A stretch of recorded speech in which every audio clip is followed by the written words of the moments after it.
Kia ora tātou te wano, no mai hoki mai ki tētai kiri a tā hau, Pridelands clocking in for another one. In this one we get to bring you a new build video that utilises 3 pistols and is very strong in 1v1 situations. Unfortunately I didn't get to test the build as much in 1vx situations, but if you're in a smaller server and then you run into people in PvP zones with 1v1s, 1v2s, 1v3s, this could be the build for you. So before we get into the gear that I use, the build, and some examples of using it in PvP situations, don't forget to share some love to the channel by smashing that subscribe button. If you've learned anything or this enhances your own build that you got going on, leave a like on the video, and if you have any expanding thoughts on this build, I'll be looking for you down in the comment section. Mode order, let's get into it. For those who have been watching the last testing videos using marksman and center of mass and also within the crowd control series, this is a refined version of a triple pistol build that I've been pretty much working on, and it capitalizes on the pistol damage passive.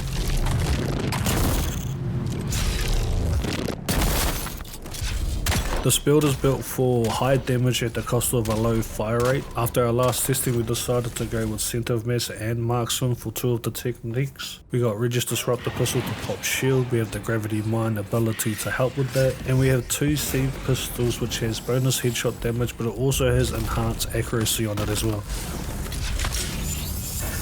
And now back to the skill builder journey and trying to find a viable build for crowd control. I grew to really like Stock because of its potential to be able to CC multiple opponents within its range. But I refined it down to Compel being the best ability because you can pull people deeper into your mine. If they try to run, you can compel them out of the air as well. Compel was just an ability that can do what Stock does, but is more versatile in its use.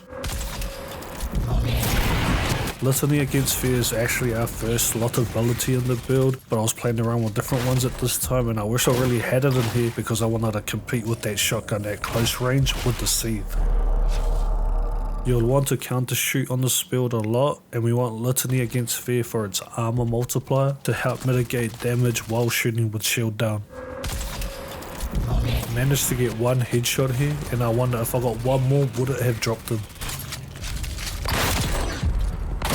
And saying that, he would have had to miss some pellets on the scattergun for me to not stagger to get a shot off as well. Going off that interaction, I'll be fine with people saying that this build is not viable for outnumbered situations. I still think it is, I just haven't had enough opportunities to test it, and this build really shines indoors and not outdoors, so it is what it is, think what you want.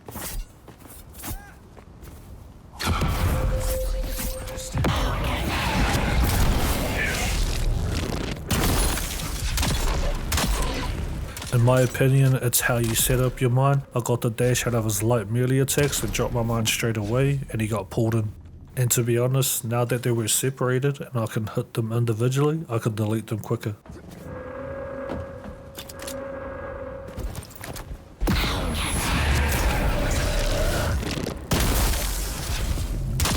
How satisfying is the Seethe though? Like I said with Compel, we chose it over Stock because it's versatile within its usability, and if they try to escape your mine, you can pull them back with Compel.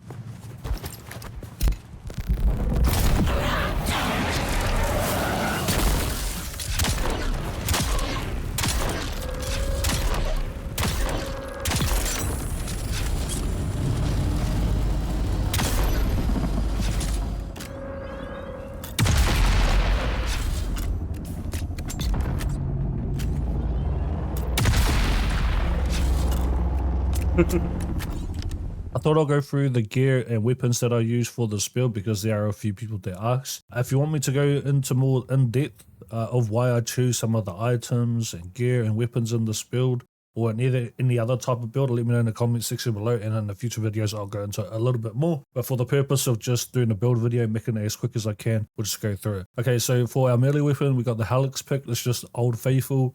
My favorite and probably, in my opinion, the best gun in the game, which is the Regis Disruptor pistol. Best for breaking shield. It's got also 450 base damage as well, which is crazy. And then we got 2 Cs for this one. And we're using the pistol damage passive in the Mentat tree to capitalize on these weapons, which is why we're running 3 pistols. Just something different, something fun. I know people use the Seethe. I don't know if anyone out there uses 2 Cs, but this is it right here. Mark 6 hill kits. I always run the Decker. I see a lot of people running like still suits around in our server and even in other servers as well, but once you got this, like, you know, you don't even need a steel suit. It is a bit heavy. There's that Mark 6 Haja Leader-John, I think it is. This one's just good, old faithful. It's like the Helix picks of the Leader-Johns, pretty much. Just to let you know as well, everything runs on heavy darts in terms of the weapons, so you only need to run like one stack of these because you're not spamming like a triple shot. The bullets don't run out as quickly.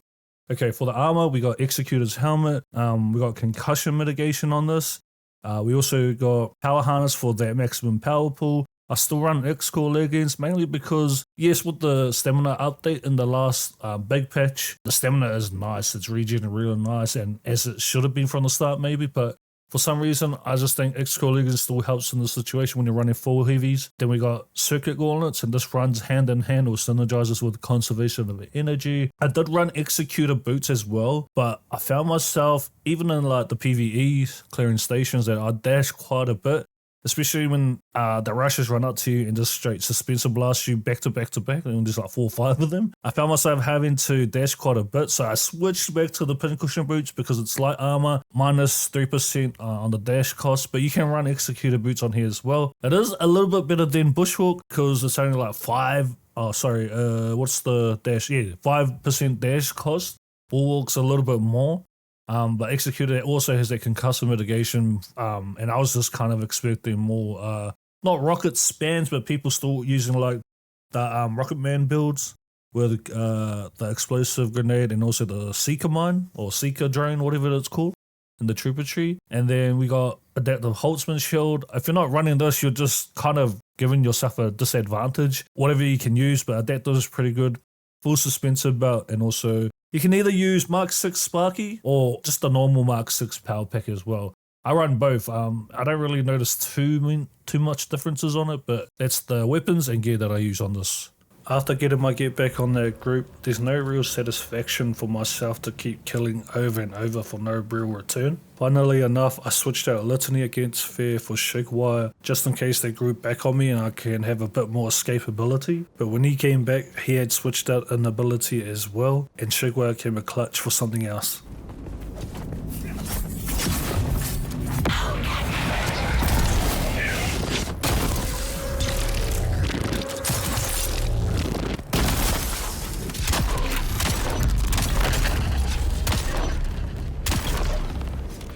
Mans came back with deflection so he could deflect my shots within the bubble itself, and it worked until I shigwired him.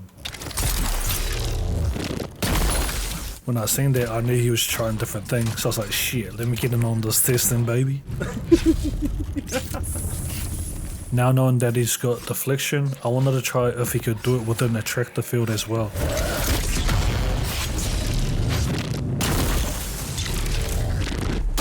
It was looking like a clear no.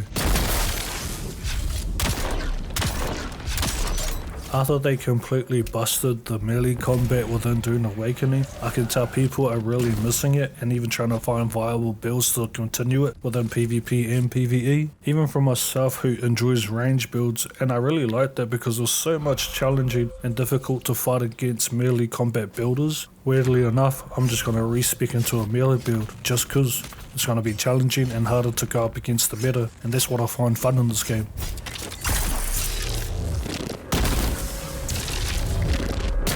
Not gonna lie, I'm gonna miss this build though. Okay, let's get into the base build of this one.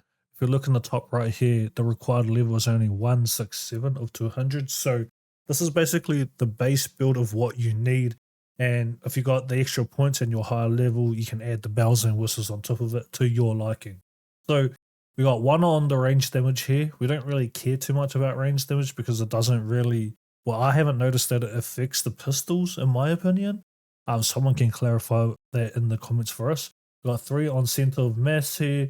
We got 2 on Field Maintenance and 2 on Gunsmith. And that's because I've been using a lot of gun-heavy weaponry in my builds. So this can be 1 and 1 for you. That's totally up to you. Okay, in the middle here, we got the 2 grenades, but that was only to get to suspensor efficiency. Because for some reason, your suspensor belts burn real quickly. I don't know why I didn't even fly that much or like use the suspensor as much as I would usually, but it's there now. We got 3 on Shigwire Claw. This is going to be pretty important for switching in between that and Litany against Fear. We got one here, and that's just to get to Attractive Field. Attractive Field isn't really a part of the build, but if you wanted to, you can switch to that one-shot shield pop build too by changing in Attractive Field down here with Compel. You know, it's just going to pair with Gravity Mine very well. You can suppress them, but with the explosive builds as well, you can, if you're using it, you can still throw your grenades and your rocket, the Seeker rocket, when you're in the Attractive Field as well. So that's pretty good to know if that's what they're running in your server. But we're going to go Litany against Fear. We'll put that back soon. And the Mentat tree, we got one on the turret, one on range. We don't really care about range again too much. We want 3 on Marksman, and we want to pair that up with Center of Mass as well. Center of Mass helps the shield damage, body damage as well, obviously. And it has the, 25% if you got level 3 on it, minus 25% head damage. So it takes away 25% head. With 3 on Marksman, you get 20%. But like, you don't really notice it that too much, to be honest. Like, I don't really notice, like, it's the Seethe, and we've got 2 of them. They still hit very hard and real clean. Yeah, like we said in our last video with Marksman and Center of Mass running together, it was still pretty strong. But you got to make sure that you're going to put on the head damage passives as well, which is in the assassinations part of the Mentat tree. Very important. I was thinking about going assassin shot as well, but I just thought I need it. You don't really need that one for the purpose of this build. On Tactician, you want to go put 1 here, and then you want to get the Gravity Mine, of course, for this build. Very strong. I think we've talked about this a lot. We've used it a lot in our builds as well. It's just something that I enjoy using. And the Planetologist tree right here, on the left side, we got 1 on the mining. You only put 1 in rerouting, and that's because I've used it with 1 and 3. And I feel like if you have 1, between the 1 and 3 points on rerouting, there isn't a huge leap or noticeable differences between these. So 1 is more than enough in my opinion. So definitely go 3 on overcharge as well for your shields. Maximum power is always good. And for some reason, it's only 9% when you put 3 in conservation of energy, but it helps a lot, I feel like. Especially running with your circuit gauntlets, you got power harness there for the max power, the circuit's the less use of energy. So conservation of energy, make sure you're using that with the circuit gauntlets as well. They synergize very well. I've also got 1 on suspensor pad, but that's because just in case like someone's kind of using the mines and grenades quite a bit, which some do, but it's not very usable. So I haven't been able to kind of use suspensor pad to counter as much as I would like and get a good demonstration for you guys. But that's just there just in case. That's just an extra. You don't have to put it there. And I've always been putting 1 on vehicle repair. I don't really mind too much at this stage. I'm more so trying to sell blueprints so I can buy spice. But with everyone having access to all the blueprints, even in PvE areas, and like that market's just crashed and no one's really buying any blueprints or anything on exchange. The biggest moneymaker right now would be spice. So it's kind of not working out for me since the last big patch, should I say. But that's Planetologist and the Beno Gesserit. We don't touch anything on the left tree unless you want a little bit of blade damage. Go ahead. If you use the short blade, I maxed the long blade out because I use the Helix pick. It's up to you. That's optional as well. We want Compel in the middle tree here. We want 3 on the voice training. That just helps with the cooldowns with any type of voice commands, so to speak. So Compel and Stop. You don't necessarily need Stop, but I just like it. I enjoy it. And then we're going to put 2 on recovery, only 1 on sun tolerance. But if you're fighting outside a lot, bro, sun tolerance can help. But in my server, at least, we don't really fight too much outside. It's more dueling, if anything. We've got 2 on south healing. And the reason why I haven't put 3 on these is because I use Mark 6 heal kits. Mark 6 heal kits help a lot. And it's big healing, so to speak. So we've got 1 on Prana Bindu stability. We don't really use this one for the purpose of this build as well. And we've got 3 on vitality because you want to max out their health. And of course, we got 3 on listening against fear. So they might be cut off at the top here, but this would be the main one. So you'll want to identify the fight, I guess. For the optimal time, we'll get some cover, pop this first, and then go into the fight, and then use these 2 abilities down here. Your Compel with your mine. Ideally, you want to do a quick mine into a Compel, so you can do that. I've even done Compel into the mine. Either way, it just depends on how you set it up, in my opinion. And then in the Swordmaster tree, I put 1 and the blade damage passive here, but I maxed out my long blade damage because I'm using Helix pick, and it gives you a little, retaliate. Retaliate's real good for like dueling purposes, and I know people out there doing tournaments, this and that, but that's just to get to long blade damage. And then we've got Deflection. We only want to get to solid stance first of all. We only got 2 on there because we're not too worried about getting staggered because there's not too many, if any, melee builds going around at the moment. So we just need 2 there. Just so you know, 3 quick attacks is going to make you fully stagger. But because of the stamina changes and how good it is right now, even with mostly heavy armor, like you can just dash out, reset, or dash out, go for a parry, or dash out and start attacking them immediately. Thrive on danger is just kind of an extra, but it's also nice to have confidence on it as well. You gain increased confidence, which reflects as damage. So it's just like a nice little passive to have there. Just need 1 on that one there. And then we want 3 on optimized hydration. We only got 1 on field medicine. You don't really need that much, and that's mainly to get to this one here, which is maxing out our stamina as well. A lot of stamina, pretty much like what every build will consist of. And that's basically the triple pistol build's base abilities, base passives, and base techniques, on this build right here. Like most builds, I think this one is very situational, and if you're fighting outdoors with it, you gotta use your environment to your advantage. And although it's stronger indoors, you still gotta play smart with it. I thought I messed up badly running into that suspensor blast, but watch as he tries to jump away within the grab mine.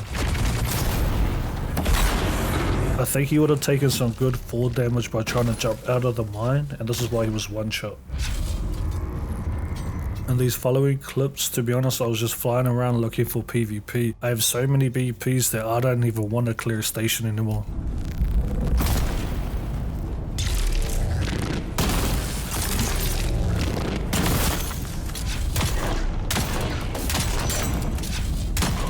My grab mine managed to slow him down for a bit, and after some really shaky shots, I had to chase him down.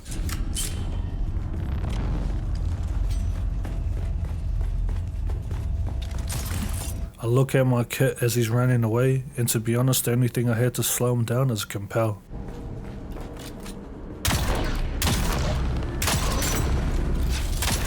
I downed him but struggled to finish him off. I couldn't get a good angle and I only had 1 reload in me before he escaped.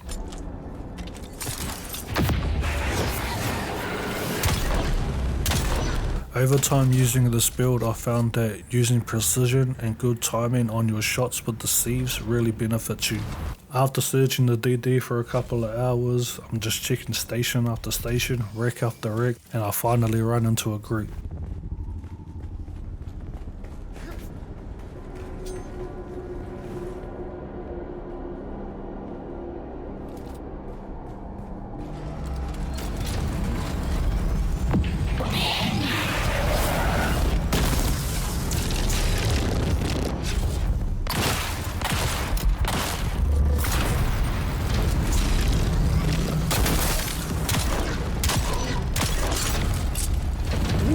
Four of them go by and none of them wanted to fight. I guess they were just there to get the loot and get out. There was only 1 other testing station they could hit, and I was guessing they were on their rotation, so I made my way over there, hopefully to give 1v4 a crack.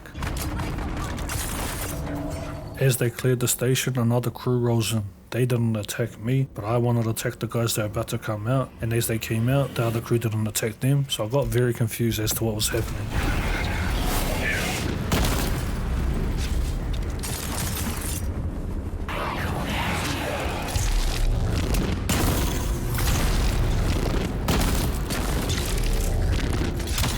I started attacking the group that I wanted to, and the other guy from the other group that came in after me started attacking them too, so I turn around to go and see what's happening, and everyone just runs up to the top like a happy family. Oh, wait. For me, that was a very weird interaction. Maybe it was because of the mindset that I was going in to find PvP, but everyone was coming out with blueprints, and I don't know why no one attacked each other in that situation. Thinking about it now, in such a small server and small community, you kind of want to look after each other and the people in there. You really don't want to scare them off with your PvP and trying to press them and whatnot. I can actually support it from the PvP groups that's kind of allowing these crews to run around like that. There's nothing wrong with that, that's cool, but I just found that very confusing and weird in that moment. And I just ended up packing up my whole base and leaving the DD for a few days because I was like, what the hell is the DD come to? But that brings us to the end of the video. Thank you so much much for clocking in for this one. I hope you've learned something and you've taken something away from this build, even if you don't use it. When I log back into Dune, I'm going to respec straight into a melee build and start figuring out something that might be viable for the melee lovers out there. On that note, nera te mihi nui kia koutou katoa I tautoko mai. Thank you so much for the support. Before you leave, make sure you smash that subscribe button, leave a like on the video, let's talk about it a little bit more in the comment section below. Aho tu tera, wa te atua koutou te aki manaki, look after yourself, look after your wānau, and I'll see you guys on the next one. Mā te wā.